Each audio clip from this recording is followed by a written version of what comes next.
This is Daily News AI reporting. Into today's Daily News report, these are the top U.S. domestic news stories as of October 19, 2025.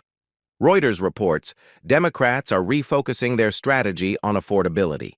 With rising costs for food, rent, and energy, party leaders say addressing the everyday economy is key to regaining voter confidence heading into next year's elections.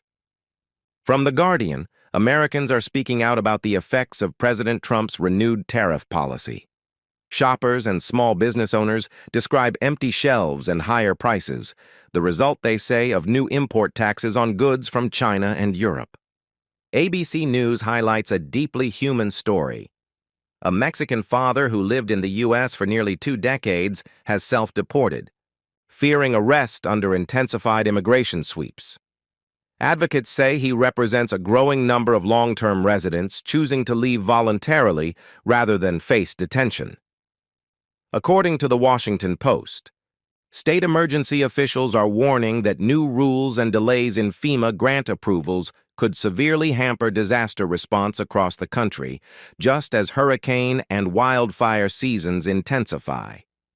Meanwhile, the Fox News political desk reports that calls are mounting on Capitol Hill to end the Senate filibuster as the government shutdown drags into its 3rd week.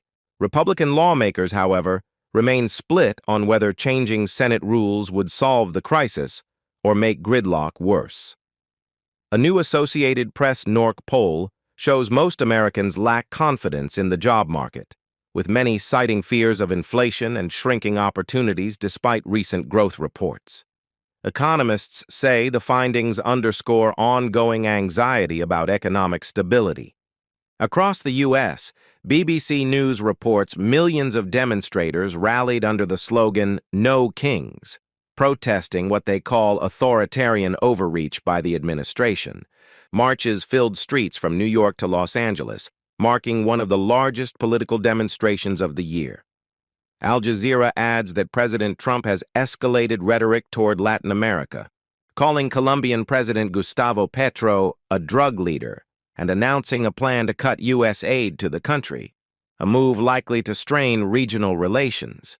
And finally, CBS News confirms the federal government shutdown has now become the 3rd longest in U.S. history, with hundreds of thousands of workers furloughed and no deal in sight. Those are your top international headlines for this Sunday, October 19th.